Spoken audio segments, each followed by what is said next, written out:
ये एनजीओ किस तरीके से काम करेगा, थोड़ा सा उसका भी हमें एक आइडिया दे दीजिए।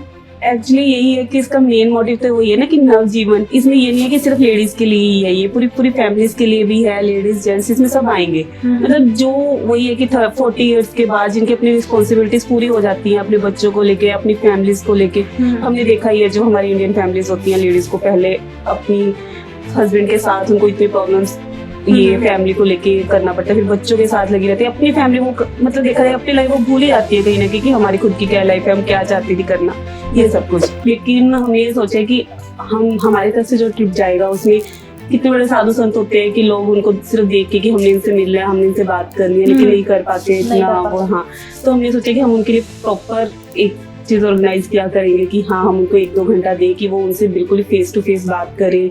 हम उनके लिए क्लासेस रखेंगे, हीलिंग सुबह हम उनके लिए योगा क्लासेस रखेंगे, उनके लिए सारा मतलब ऑर्गेनिक खाना वगैरह सब कुछ, मतलब 1 वीक में हम उनको इतनी फैसिलिटीज देंगे। नमस्कार दोस्तों, welcome to the our podcast show, Dharmasutra podcast show. मैं हूं आपकी होस्ट, आपकी दोस्त भारती। तो आज हमारे साथ एक ऐसी शख्सियत है जो काफी लंबे समय से वुमेन एम्पावरमेंट पर कार्य कर रही है और एक नया एनजीओ स्टार्ट करने वाली है। तो चलिए उनसे ही बात करते हैं कि आज हमारे साथ हैं प्रीति दिनेश अग्रवाल जी।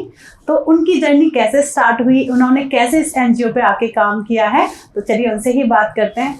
राधे राधे प्रीति जी, कैसी हैं आप? तो मैं जानना चाहूंगी कि आपने इसकी शुरुआत कैसे की, आपको ये प्रेरणा कहाँ से मिली आपको? एक्चुअली मैंने मतलब मेरी एक फ्रेंड थी, ये लास्ट 12 या 13 इयर्स पहले की बात है। तो मतलब उसके साथ कुछ गलत हुआ था। तो जब उसके साथ ये हुआ, मैं ये तो नहीं बता सकती कि क्या हुआ था। तो वो एकदम से बहुत अच्छी फैमिली से डिप्रेशन में चली गई थी तब मुझे उसको देख के मैंने उसको समझाया भी बहुत कि नहीं जो हुआ चलो छोड़ दो, पर उसने नहीं माना तो उसने सुसाइड कर लिया था। तब उसके बाद मुझे ऐसे लगा कि तब मतलब वो फील होता था कि शायद इसके लिए मैं कुछ कर पाती तो शायद वो बच जाती, लेकिन नहीं कर पाई तब मैं उसके लिए। और फिर मुझे ऐसे लगा कि ऐसी कितनी सारी लेडीज होती होंगी इंडिया में जो ऐसे करती होंगी या जो भी है। तो मुझे लगा कि ऐसा कोई एनजीओ खोलना चाहिए, कुछ करना चाहिए एनजीओ के। तब तो मुझे पता भी नहीं था कि एनजीओ क्या काम करते हैं, कैसे हैं। थोड़ा तब स्टार्ट किया। फिर आई थिंक 10 इयर्स हो गए कि मैं इसमें काम कर रही हूँ। बहुत सारे केसेस ऐसे आते हैं जिसमें लेडीज को इतनी प्रॉब्लम होती हैं, कुछ अपनी फैमिली को लेके, कई बार बच्चों को लेके, या फिर उनके साथ कुछ गलत होता है तो वो नहीं बता पाती कि हमारे साथ ये हुआ है वो हुआ, तो कुछ ना कुछ स्टेप ऐसे उठा लेती हैं।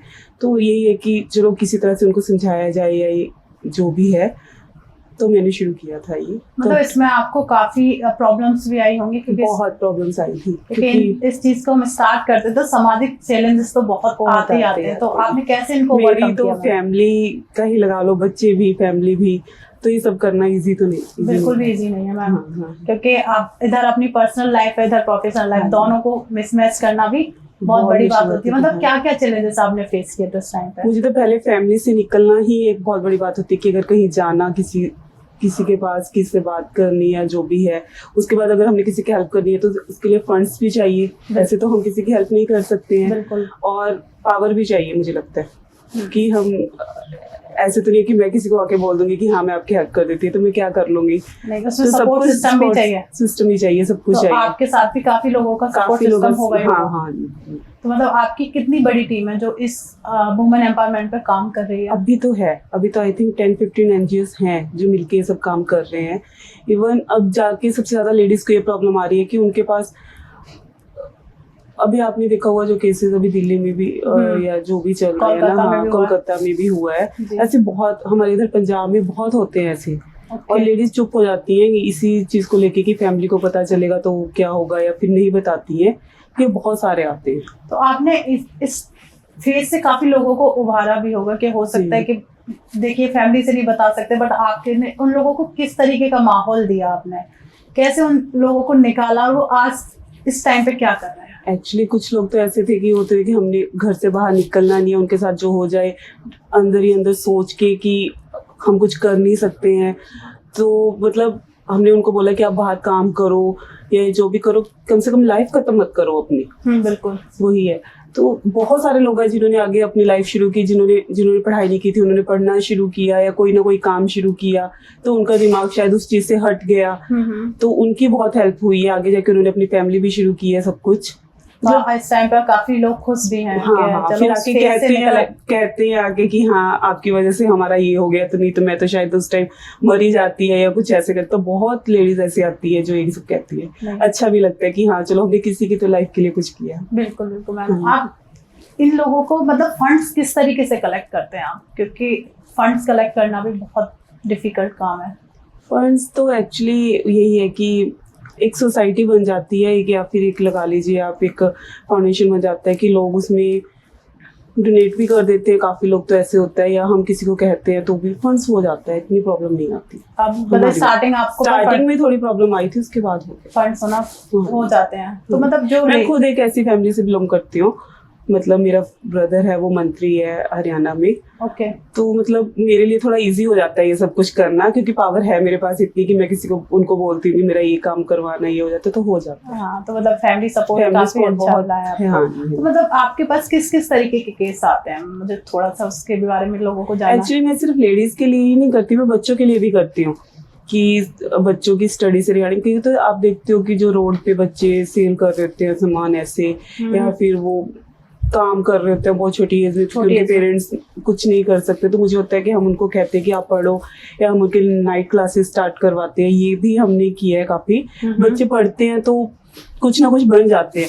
मुझे लगता है कि अगर हम इनके लिए कुछ थोड़ा बहुत भी कर सकते हैं तो शायद कुछ बच्चे निकल जाए। इवन कई डॉक्टर्स भी बने हैं ऐसे पढ़ के। हम उनके लिए कोचिंग भी अरेंज करते हैं किसी अच्छे टीचर्स के साथ, जो मतलब फ्री में ही करवाना चाहते हैं कि 1-2 घंटा हम उन बच्चों को दे दें ताकि वो कुछ बन सके। नाइट में लगा लो आप, या बच्चे अपना दिन में काम करें। देखो जिन फैमिली के बच्चे होते हैं वो पेरेंट्स अलाउड नहीं करते, कि कई तो कहते हैं कि हमें पैसा ही चाहिए, काम करो या ना करो, मतलब तुम पढ़ो या ना पढ़ो लेकिन तुम काम करो। और तुमने होता फिर हम उनके लिए होता है कि हम इनको नाइट क्लासेस में उनको पढ़ाएं, ये सब करें। अभी मैं कल ही एक एनजीओ में गई थी दिल्ली में, मुझे वहाँ भी बहुत अच्छा लगा। एक घर में उन्होंने एक एनजीओ खोला हुआ था, उसमें आई थिंक 50-60 बच्चे थे जो उन्होंने रखे हुए थे। वो उनको वहीं पे रखते हैं, जो बच्चे अनाथ होते हैं जो भी लगा लो उनको पढ़ा रहे हैं। जो बड़े बच्चे बड़े हो गए हैं इतना, देखो मैंने उनको बोला आपके पास इतने फंड्स कहाँ से आते हैं? फंड्स तो देखो इतने अरेंज नहीं कर पाते वो। वही है कि जो टीचर्स उनको फ्री में पढ़ा रहे हैं तो वो पढ़ा के कुछ बच्चे तो निकल जाते हैं उसमें। बिल्कुल। हाँ, मतलब कुछ बच्चों को तो निकालना भी बहुत बड़ी बात होती है। तो जैसे आपके पास कई बार तो ऐसा भी होता होगा कि जेन्युइन प्रॉब्लम नहीं है, फिर भी मैं अपोजिट भी जा रही हूँ थोड़ा सा, क्योंकि जरूरी नहीं कि हर वक्त एक वुमन ही परेशान हो, मैन को भी इसमें फेस करना पड़ता है। तो क्या ऐसे भी केसेस आते हैं कि मैन वाला तो मैं तो नहीं देखती नहीं, मतलब ऐसा होता है कई लेडीज आती हैं उन्हें प्रॉब्लम्स नहीं होती हैं, समझ रहे ना, ना झगड़े हैं ना कुछ भी, पर क्या आप उनके अंदर तक उस कारण को खोजते हैं या सिर्फ कई लेडीज तो ऐसे थे वो ऐसी परेशान रहती हैं कि मतलब जो जेन्युइन प्रॉब्लम्स है ना वहां तक नहीं पहुंचने देते ना। बहुत सारे लोग ऐसे याद आते हैं कि मुझे मेरे हस्बैंड ने मारा है, पर रूट कॉज अगर जाके देखें तो अंदर बहुत कुछ नहीं होता है। तो आप अंदर जाके लोगों का मदद करते हैं कि एक्चुअल प्रॉब्लम है कि नहीं, वो सारी चीज आप देखते हैं। वो सब सारी चीजें देखते हैं। मतलब हमारी पूरी टीम है, वो पूरा वर्कआउट करते हैं, उनको देखती भी है कि ये क्या कर रहे मतलब ऐसे नहीं कि कोई भी हमारे पास आके कहेगा कि हमें ये प्रॉब्लम है और हम साथ के साथ उसकी हेल्प करने चले जाएंगे। पहले पूरा देखते हैं कि ये क्या प्रॉब्लम है, एक्चुअल में है क्या, है कि नहीं, है भी है नहीं है। जो भी अभी 10-15 डेज पहले की बात है, एक लेडी आई, एक केस था, उसने बोला कि मेरे साथ कुछ गलत हुआ है और किसी ने मेरे साथ ऐसे मतलब कि गलत किया है। बहुत रोई कि ऐसे मेरा मेडिकल करवाओ, ये करवाओ, वो करवाओ, इन्होंने मुझे चीट किया है। बहुत ज्यादा मतलब रो रही थी ये था। तो हमने उसको देख के पहले तो लगा कि शायद इसके साथ ये हुआ है। फिर वो ये कि हमारे साथ पुलिस भी हेल्प करती है, ऐसे तो हम नहीं कर सकते ना वही। हाँ, ऐसे तो हम नहीं कर सकते। फिर उसका टेस्ट चेकअप वगैरह करवाया तो डॉक्टर ने उसके फेस पे बोल दिया कि तो 2 ईयर से या 3 ईयर से उनके साथ थी। अब जाके उन्होंने जो भी प्रॉब्लम थी, तो मतलब फिर हम उस केस में उस लड़की की हेल्प कैसे कर सकते हैं? बिल्कुल नहीं कर सकते, नहीं कर सकते ना, दोनों का ही वो हो गया ना। हाँ, तो वही होता है ना कि एक लेडीज के पास एक पावर है तो उसका कहीं मिसयूज तो नहीं होगा। मेरा वो मिसयूज कर रही थी, तो हमें ये तो पता लगाना ही पड़ेगा पहले कि हाँ कि क्या है, कैसे है। और मैं जानना चाहूंगी कि एनजीओ जब आपने स्टार्ट किया था तो आपकी टीम्स बन गई, तो आपने कितने एरिया में अब तक काम किया? आप कहाँ कहाँ तक वर्किंग अभी करते तो हैं? मैं आई थिंक दिल्ली में भी कर रही हूँ, पंजाब, हरियाणा। ओके, मतलब मतलब अभी आपने ये आप आगे कहाँ तक जाना चाहते हैं? मतलब आगे अभी तक तो था कि मैं एनजीओ जो बने हुए थे उनके साथ मिलके काम कर रही थी। अभी मैं खुद अपना एनजीओ खोलने जा रही हूँ एक अलग से। हाँ, जैसे मेरी आपकी बात हुई थी कि हाँ आप जी, बुजुर्ग हाँ जी। लोगों के लिए एक एनजीओ खोलना चाहते हैं, या इसका एक नाम elderly ladies के सेकंड लिए? इनिंग हैप्पी लाइफ फाउंडेशन रखा है हमने इसका नाम। ओके, तो इसमें ये एनजीओ किस तरीके से काम करेगा? थोड़ा सा उसका भी हमें एक आइडिया दे दीजिए। एक्चुअली यही है कि इसका मेन मोटिव तो वही है ना कि नवजीवन। जो लोग इसमें, ये नहीं है कि सिर्फ लेडीज के लिए ही है, ये पूरी पूरी फैमिलीज के लिए भी है, लेडीज जेंट्स इसमें सब आएंगे। मतलब जो वही है कि 40 इयर्स के बाद जिनकी अपनी रिस्पॉन्सिबिलिटीज पूरी हो जाती हैं अपने बच्चों को लेके, अपनी फैमिलीज को लेके। हमने देखा ही है जो हमारी इंडियन फैमिलीज होती हैं, लेडीज को पहले अपनी हस्बैंड के साथ उनको इतनी प्रॉब्लम्स ये फैमिली को लेके करना पड़ता है, फिर बच्चों के साथ लगी रहती है, अपनी फैमिली वो मतलब देखा जाए अपनी लाइफ वो भूल ही जाती है कहीं ना कहीं कि हमारी खुद की क्या लाइफ है, हम क्या चाहती थी करना, ये सब कुछ। और जब बच्चे बड़े हो जाते हैं, मेरा खुद का ही लाइफ, मेरे 2 बेटे हैं। जैसे बड़े वाला बेटा अभी हॉस्टल में रहता है, सेकंड छोटे वाला भी अब जा रहा है, तो मैं बच्चों से एक तरह से देखा जाए तो घर में फ्री हो चुकी हूँ दोनों बच्चों का। तो मुझे भी ऐसे लगता है कि अगर मैं कुछ काम ना करती तो मैं घर पे सारा दिन क्या करती। और फिर मैं वो लास्ट टाइम वाला सोचती हूँ कि वो जो मैं, जैसे हमारी शादी हुई थी तब हम सोचते थे कि हमने ये करना है, वो पेरेंट्स तब हमें अलाउ नहीं करते थे कि तुम इतनी अच्छी फैमिली से तुमने जॉब नहीं करनी, तुमने ये नहीं करना, ये सब कुछ। तो उस वजह से तब नहीं कर पाए। तो अब आके सोचते हैं ना कि हाँ यार हम ये कर लेते तो आज मैं ये होती इस टाइम ये टाइम ना निकालती। ऐसी मेरी बहुत सारी फ्रेंड्स हैं जब हम किट्टी पार्टीज में जाते हैं, कहीं भी बैठते हैं, सब कहते हैं कि हम ये करना चाहते थे लेकिन हम नहीं कर पाए। तो उनके लिए मुझे होता है कि अगर ये अब भी कर सकते हैं तो हम इनकी हेल्प करें तो हम शायद ये अपनी लाइफ को दोबारा नई लाइफ रीस्टार्ट कर सके। मतलब तो हमने उनके लिए सोचा। और मतलब इसमें क्या क्या आप कराने वाले हैं? किस तरीके से आप स्टार्ट करेंगे? क्या क्या कोर्सेज दे रहे हैं आप? मतलब स्टार्टिंग जो लेडीज करना चाहती है, हर फील्ड को लेके आप करेंगे? हर फील्ड को लेके। एक्चुअली वो तो जब स्टार्ट होगा कि लेडीज किस किस फील्ड में जाना चाहती थी, वो तो स्टार्ट के वही होता है, लेकिन फिर वो तो सब सोच से पता चलेगा कि क्या है कैसे है।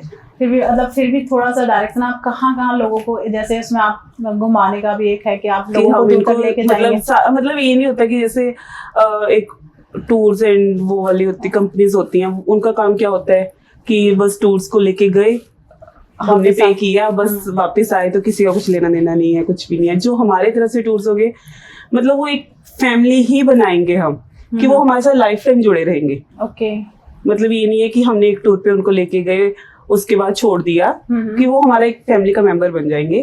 कभी भी उन्होंने हमारे साथ कभी भी जाना है, उनको वो हमारे साथ फैमिली वाला माहौल देंगे और वो हमारे साथ कभी भी कहीं भी जा सकते हैं। और मतलब उनके लिए छोटे छोटे, जैसे हमने सोचा कि फेस्टिवल्स मतलब किया करेंगे, सारे अरेंजमेंट्स किया करेंगे कि हाँ वो सब मिले। ये नहीं है कि एक बार मिलके चलो छोड़ दिया उनको इनविटेशन भी दिया करेंगे कि हाँ यहाँ पे आओ, ऐसे आओ। एक पूरा फैमिली माहौल बनाने की सोची है। और जो भी वो लाइफ में करना चाहते थे कि जितना हम सोच सकते हैं कि वो करें, इतनी हेल्प करेंगे हम उनकी। अभी तो स्टार्टिंग है, अभी देखते हैं कि क्या क्या होता है। बिल्कुल, अच्छी बात है आप ये चीज स्टार्ट कर रहे हो, काफी लंबा आपने सोचा है। मतलब मुझे लगता है कि शायद अभी ऐसा कुछ है नहीं। हाँ, शायद नहीं है कि लोग इतना नहीं सोचा कि अब एक 40 के बाद ना लेडीज ना फैमिली से फ्री होने के बाद फिर अकेले ही महसूस करते हैं। हमारे पास कितने केस आते हैं, मैं खुद अपने आसपास कितनी सारी लेडीज है, डिप्रेशन कितना ज्यादा हो रहा है उनको। मतलब वो सारा दिन ये कहते हैं कि जब हम फ्री बैठी होती है, हम घर पे होती है, तो हमें इतनी रोते रहते हैं या इतनी टेंशन होती है दिमाग पे, बच्चों को लेके ही होगी। जब हमारे वाले माहौल में आएंगी तो कुछ तो चेंज होगा उनकी लाइफ में। बिल्कुल, क्योंकि फैमिली माहौल है, वहाँ पे हम जैसे ही काफी लोग होंगे। हाँ, और एक ट्रिप पे जा रहे हैं तो एक अलग ही माहौल बनेगा। करेंगे वहाँ पे हम उनको सिंगिंग, डांसिंग और खुद खाना बनाना साथ में लग के, मतलब प्रॉपर हर चीज सोचा तो है कि हर चीज करेंगे, देखते हैं। अब मैं एक बार वापस हम वुमेन एम्पावरमेंट पे ही चलते हैं कि जैसे रूरल एरिया होते हैं, वहाँ पे आपको बहुत सारी प्रॉब्लम्स भी आती होंगी कि इस तरीके के केसों को दबाते ही हैं फैमिली वाले, तो वहाँ पे आप किस तरीके से काम करते हैं? वहाँ वहाँ मेनली हमारे पास ना आते ही केसेस ज्यादातर रूरल एरिया वाले ही हैं, क्योंकि वो क्या करते हैं कि कुछ भी होता है तो उन्होंने फैमिली यही बोलती है कि तुमने ये नहीं करना, नहीं बताना है किसी को, छोड़ दो जो हुआ है कि ठीक है आगे वो कर लेते हैं। बहुत कम केसेस आते हैं, क्योंकि ज्यादातर ये होता है कि दबा ही दिए जाते हैं कि तो है कि बहुत कम लेडीज ऐसी होती है जो आवाज उठाती है, फिर हम उनकी हेल्प करते हैं उस चीज में। मतलब आप उस एरिया में जाने पर भी काफी प्रॉब्लम्स क्रिएट होती होंगी ना, क्योंकि एक्चुअली हमारी पूरी टीम है, मतलब ये नहीं होता कि हमने ही जाना है। हाँ, नहीं फिर भी वहाँ के जो माहौल होता है ना वो कहीं ना कहीं इसको मैच नहीं कर पाता ना, कि नहीं ये प्रॉब्लम हुई है, वो दबाने का ही करते, तो उस टाइम पे आप किस तरीके का एक्शन लेते हैं? एक्चुअली फिर हम थोड़ी ना गवर्नमेंट की भी हेल्प लेते हैं, ऐसे पुलिस वगैरह साथ जाती है, या जो होता है कि हम अकेले कुछ नहीं कर सकते इस चीज नहीं, में। वो तो गवर्नमेंट का सपोर्ट हाँ, चाहिए। तो आपके साथ मतलब मिलके कितने एनजीओ अब तक कार्य कर रहे हैं? 20 तो है, 15 to 20। मतलब ये दिल्ली और हरियाणा में ही रहेंगे? हरियाणा पंजाब में भी हैं। पंजाब में भी है। तो जितनी लेडीज हैं जो एनजीओ में हैं, क्या वो फुल टाइम एनजीओ को दे रही हैं या फिर वही अपनी फैमिली के साथ? क्योंकि फैमिली के साथ ही, फुल टाइम तो नहीं दे पाता, कोई भी नहीं दे पाता। बिल्कुल। जैसे आप अपनी पर्सनल लाइफ और फैमिली को कैसे बैलेंस कर रहे हो इस टाइम? पहले स्टार्टिंग में तो बहुत मुश्किल था पर्सनल, एक्चुअली बच्चे भी छोटे थे तो उनको भी देखना है सारा, मतलब सारा करना।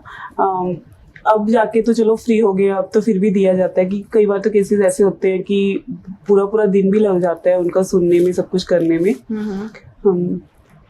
थोड़ा मुश्किल तो था, बहुत मुश्किल होता है। हाँ, क्योंकि फैमिली, छोटे बच्चे और बच्चों के बाद फिर और जॉइंट फैमिली भी रहना, सामाजिक कार्य करने जा रहा है, क्योंकि उस काम की कोई वैल्यू तो लोग नहीं समझते हैं।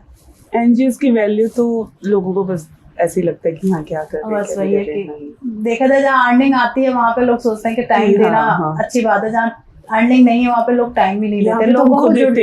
लोगों को आप जो भी बहुत टाइम में पाए होंगे ना, क्योंकि लोग जुड़ते नहीं है, क्योंकि अर्निंग पॉइंट नहीं होता ना।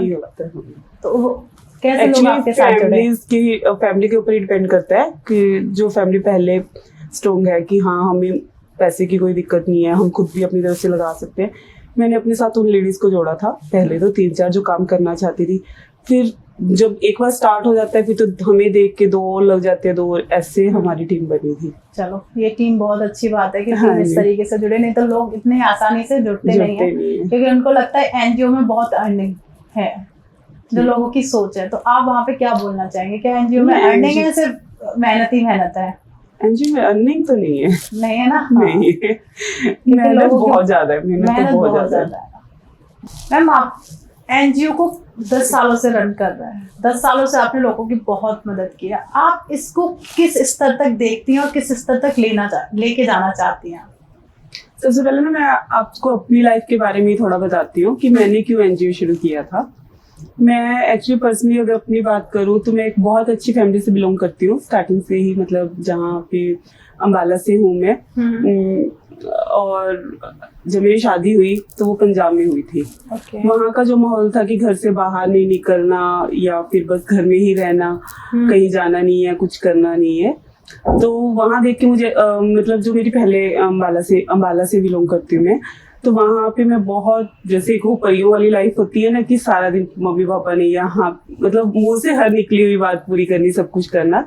फिर मेरी शादी हुई तो उसके बाद इतना मुझे मतलब वहाँ पे मुझे ऐसा लगता है जैसे बंद घर में हम रहते हैं, किसी के लिए कुछ कर नहीं सकते हैं, क्या है ये सब चीजें। तो मुझे लगा कि मैंने कुछ करना है, तो फैमिली अलाउड नहीं करती थी कि कुछ भी नहीं करना, तुमने कहीं घर से बाहर नहीं जाना। ये फाइनेंशियली बहुत स्ट्रॉन्ग फैमिली थी जैसे, तो मुझे लगता था कि नहीं मैंने तो कुछ करना है। तो मेरी एक फ्रेंड थी जो एक एनजीओ के साथ जुड़ी हुई थी, वो अर्निंग के लिए ही जुड़ी हुई थी उनसे, कि देखती थी और उसको था तो मतलब मैंने उसके पास 2-3 केसेस देखे ऐसे कि आती थी या था, तो मैंने उससे बात की कि नहीं मुझे भी आपके साथ जुड़ना है। वो कि आप, तो वो मुझे लगता है कि आप क्या करोगे यहाँ पे, या ऐसे वैसे यहाँ पे ऐसे केसेस आते हैं, आपको ये सब कुछ देखना चाहिए। नहीं मुझे करना है, तो मुझे ऐसा लगता है। तब मैं स्टार्टिंग में उसके साथ जुड़ी तो 1-2 केसेस देखती थी, पर्सनल जैसे 1-2 घंटा उनको दे दिया स्टार्टिंग में कि चली गई, देख लिया कि एनजीओ में क्या होता है, कैसे होता है। फिर 2 लोगों से मिले कि वो कैसे काम करते हैं, कहाँ से इनके पास फंड्स आते हैं, कैसे किसी की हेल्प करते हैं। देखते देखते फिर एक एनजीओ के साथ, फिर 2 के साथ, फिर ऐसे मतलब मैंने काफी एनजीओ के साथ काम किया, काफी मतलब केसेस भी ऐसे देखे।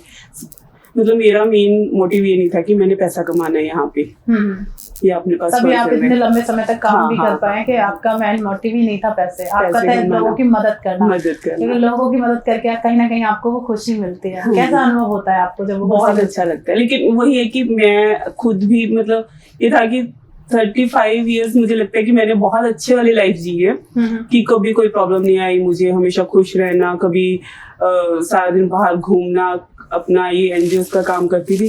फिर मेरी हेल्थ पे थोड़ी प्रॉब्लम मुझे आई 35 के बाद, और जब मैं बीमार हुई या जो भी है, तो मेरे आसपास जितनी मेरी फ्रेंड्स थी या वो थी, मैंने एक चीज नोट की था कि वो जो हर वक्त में उनके साथ रहती थी, खड़ी रहती थी, सारा दिन उनके साथ घूमती फिरती थी। जब मुझे प्रॉब्लम आई तो एक एक करके सबने, जैसे होता है ना कि साथ छोड़ दिया, बिल्कुल।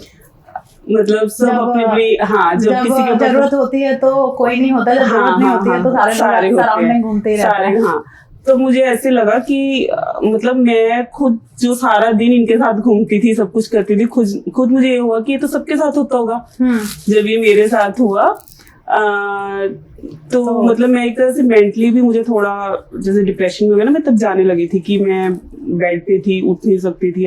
2-3 महीने मेरे साथ ऐसा था।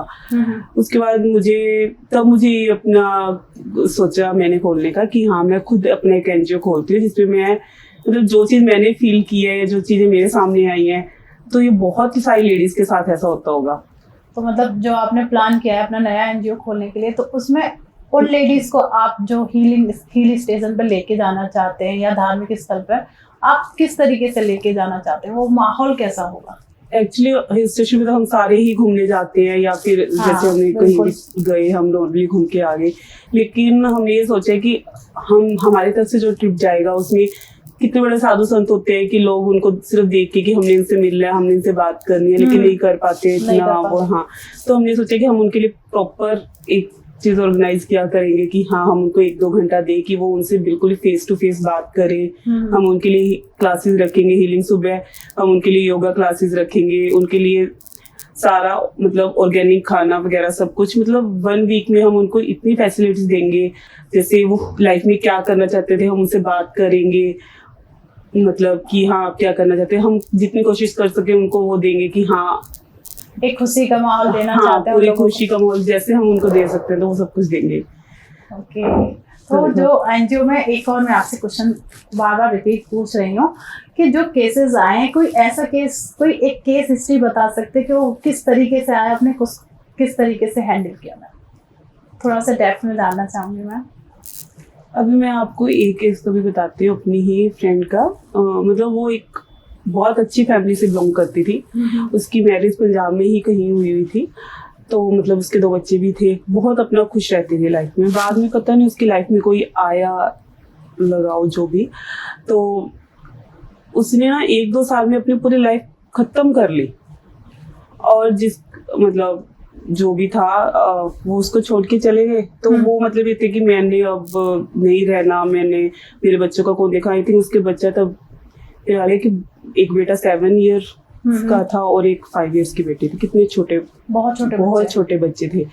और उसने किसी को बताया भी नहीं, क्योंकि वो इतनी अच्छी फैमिली से बिलोंग करती थी कि मैं किसी को बताऊंगी तो फिर क्या होगा, मेरा नाम बदनाम होगा, मेरे बच्चों का आगे क्या होगा, जो भी। उसको बहुत समझाया कि तू ऐसा कुछ ना कर, या ये जो उसे सुसाइड कर लिया। तब बहुत मतलब उसने नहीं समझा ये चीज, नहीं अपने बच्चों के। अब भी हम उसके बच्चों को देखते हैं तो ऐसे लगता है कि अगर हम उसको बचा पाते, या ये तब की बात है जब मैंने एनजीओ स्टार्ट किया था। मतलब प्रेरणा आपको वहीं से आई थी कि मुझे इस टाइप से जो लेडीज हैं उनकी कहीं ना कहीं मदद करनी है। तो मतलब जो आपके साथ कनेक्ट हो पाए, क्योंकि मोस्ट ऑफ मुझे लगता है अर्बन एरिया से नहीं, रूरल एरिया से ज्यादा कनेक्ट होते होंगे आपके साथ लोग।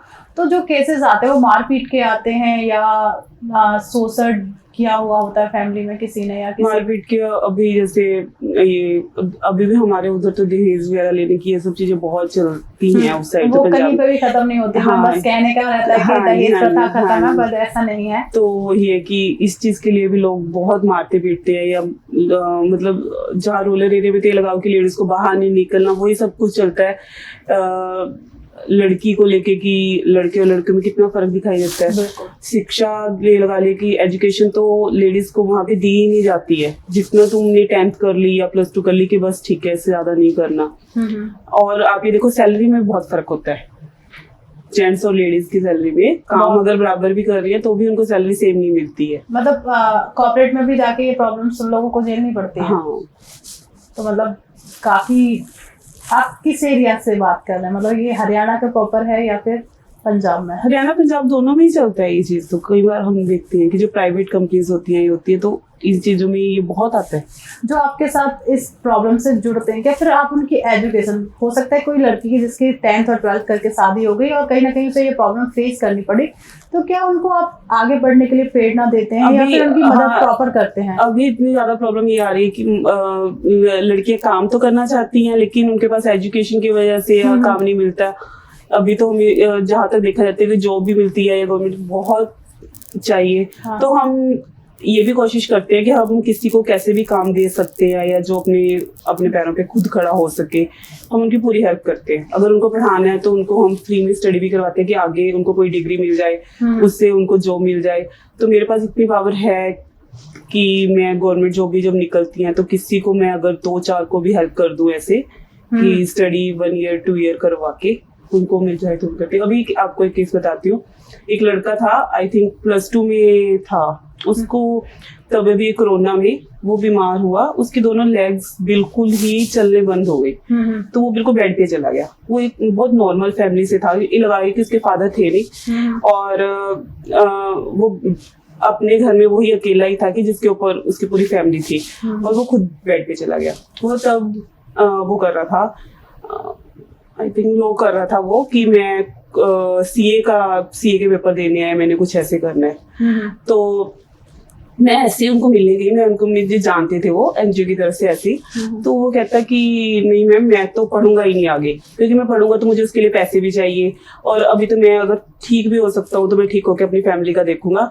मुझे ऐसा लगा कि अगर तुम अभी से छोड़ दोगे कि मैं नहीं पढ़ूंगा +2 में तो तुम आगे तो तुम कुछ कर ही नहीं सकते। तुम तो किसी के बस सर्वेंट बन के ही रह जाओगे या किसी की दुकान पे काम कर लिया या बस पढ़े तो तुम हो ही नहीं हो। मैंने उसको बहुत समझाया 1-1.5 घंटा कि नहीं बच्चे तुम करो, मैं तुम्हें बुक्स ला के देती हूँ, तुम्हारे एग्जाम में घर पे बैठे बैठे दिलवा दूंगी, करो तो सही, शायद तुम आगे जाके कुछ बन जाओ। पहले तो वो नहीं माना, तो 3-4 बार मैं उससे मिली, उसको कहा, उसको बुक्स मैंने घर पे भेजी सारी, जिस कॉलेज से वो कर रहा था उनकी प्रिंसिपल से बात की कि आप इनके पेपर ऐसे ही ऑनलाइन ले लो या कुछ कर लो ताकि इसकी सीए कंप्लीट हो जाए। तो उसने मेरी बात मान के कर ली। तो साथ ही मैंने उसको एक पार्ट टाइम जॉब, जब वो थोड़ा चलने लग गया, ठीक हो गया, तो एक पार्ट टाइम जॉब दिलवा दी शाम को कि जैसे 3-4 घंटे कर ले कि 10-15 हज़ार उसको मिल जाते थे कि चलो उसको थोड़ा सही हो गया कि मैं काम भी कर रहा हूँ कुछ तो। हाँ, तो आज अभी उसकी सीए कंप्लीट हुई है।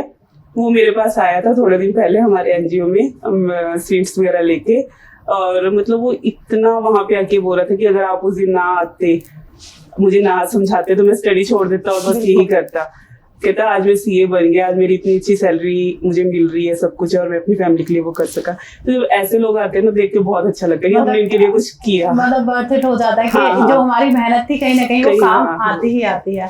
तो और जैसे जो लड़कियां हैं, जो लेडीज हैं, क्योंकि मुझे रूरल एरिया में मैंने भी ये चीज देखी है कि बहुत कम एज में शादी कर देते हैं, तो कहीं 17-18 हाँ, जिसकी मैंने भी आपको एक केस की बात की थी जिसका अभी थोड़े दिन पहले ही मेडिकल हुआ, उसकी एज कितनी थी?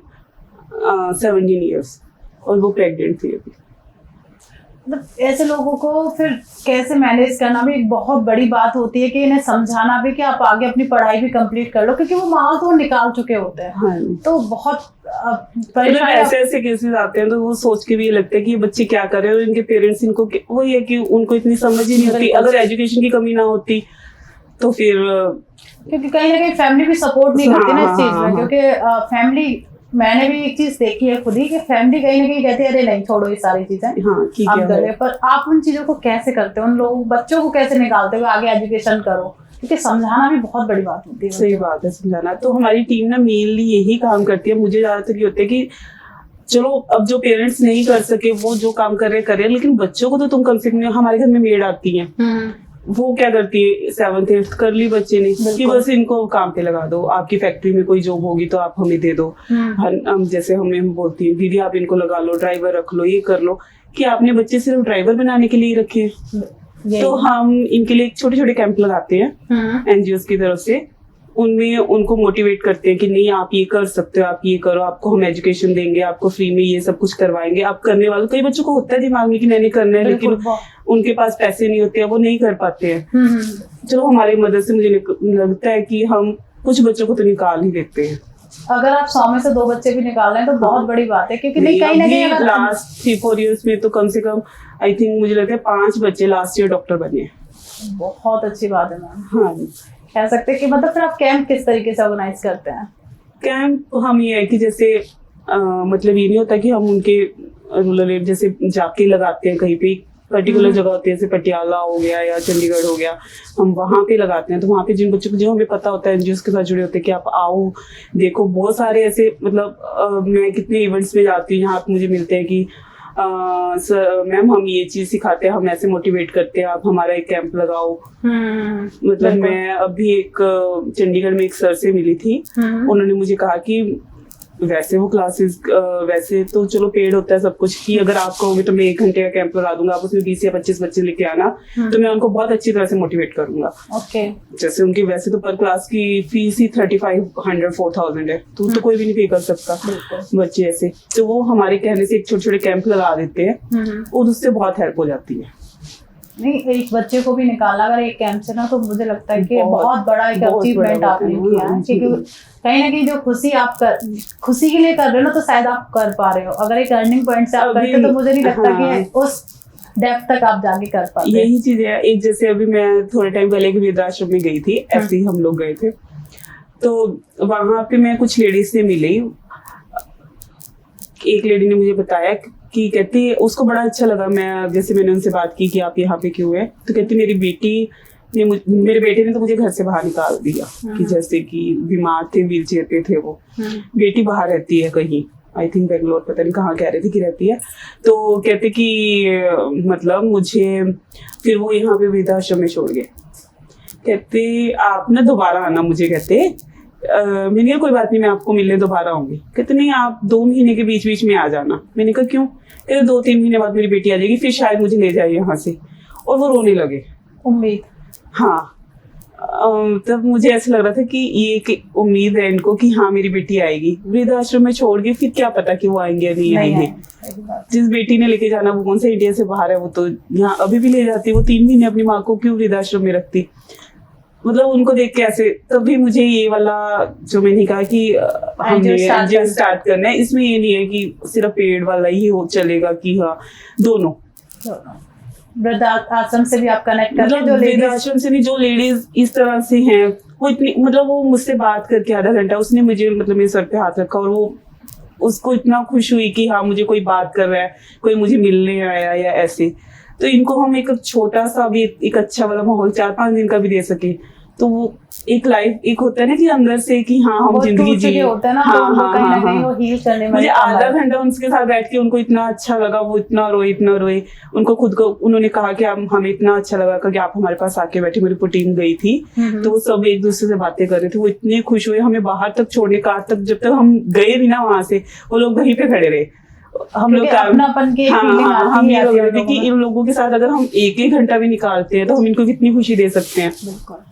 तो हमने तभी यही सोचा कि हम छोटा या 2-2 दिन के भी ट्रिप्स ऑर्गेनाइज करें, कि चलो ये नहीं कि हमने सिर्फ पेड ही करने, दोनों तरह से, तो हम इनको कितनी खुशी दे सकते हैं। बिल्कुल, और 1 घंटे में लोग इतना खुश हो सकते हैं। 4-5 दिन का जो माहौल है पूरा ही जो एक अंधेरे में चल रहा है, कहीं ना कहीं एक उजाले की तरफ जाएंगे ही जाएंगे।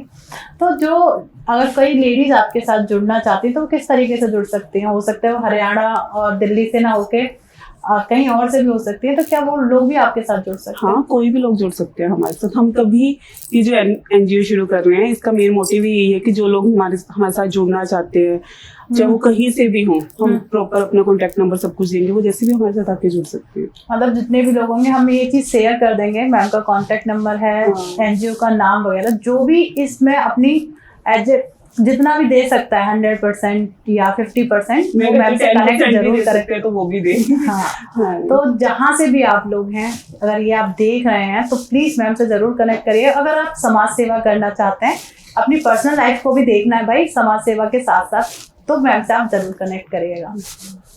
तो जो लोग पूर्वांचल से हैं या जहाँ से, क्योंकि आपने भी देखा होगा यूपी, झारखंड और बिहार में तो बहुत ही बुरा हाल है कि लोगों को अच्छी से एजुकेशन, स्पेशली लेडीज को अच्छी एजुकेशन नहीं मिलती है। लेबर क्लास सारी बिहार से ही होती है मोस्ट ऑफ, क्योंकि हर जगह वही लोग जाते हैं। तो इन लोगों के लिए आप किस तरीके से मदद कर सकते हैं, या वहाँ के एनजीओज आपके साथ कैसे कनेक्ट करके आपके उन लोगों की कैसे मदद कर पाएंगे आप? एक्चुअली वहाँ के कोई एनजीओ मेरे साथ अभी तक है नहीं कि ऐसा मेरा कुछ है कि मैं वहाँ पे गई या कभी मैंने देखा है ऐसा कुछ। लेकिन ये है कि जो हमारे इधर पंजाब हरियाणा में या इधर इस साइड लेबर आती है, लेबर मतलब ज़्यादातर बिहार की फैमिलीज ही होती हैं जो इधर पूरी पूरी फैमिलीज आती हैं जो यहाँ पे काम करती हैं। तो हम इनके बच्चों की एजुकेशन जरूर देखते हैं कि हम इनको आगे जो मतलब जो फैमिलीज आई हुई हैं, हम उनके पेरेंट्स को तो नहीं दे सकते अब ये सब चीजें, वो तो लेबर ही करते हैं अभी। लेकिन इनके बच्चों के लिए अभी मैं आपको एक एक केस और बताती हूँ। ये 2 इयर्स पहले की बात है। पंजाब में एक लेबर, जब अभी कोरोना चला था तब की बात है ये, पंजाब में जो लेबर आती है बिहार से, तो वो सब फैक्ट्रीज छोड़ के जा रही थी, क्योंकि तब उनको ये लगा था कि हम यहाँ पे सारे काम बंद हो गए थे तब तो लेबर भी वापस सारी बिहार जा रही थी। हाँ, और वो पैदल ही चल पड़े थे यहाँ से। हाँ, आपने देखा भी होगा तब टीवी में कभी। हाँ। तो एक बच्चा मतलब एक फैमिली जा रही थी, आई थिंक बस में जा रही थी तब ना, एक बच्चा था 3-4 मंथ्स का। उसकी तबीयत एकदम से खराब हो गई रात को, जैसे बस में जाते जाते। तो मतलब वो था हमारी ही टीम का कोई था बस में, या उन्होंने देखा, जैसे भी उनको पता चला, किसी ने कांटेक्ट किया कि ऐसे बच्चे की तबीयत बहुत खराब है। तो हमने रात को ही उनको जैसे वहाँ के जो गवर्नमेंट हॉस्पिटल थे उसमें एडमिट करवाया। तो वहाँ जाके पता चला कि उस बच्चे को दिल में छेद है, इसका ऑपरेट होगा और अभी होगा।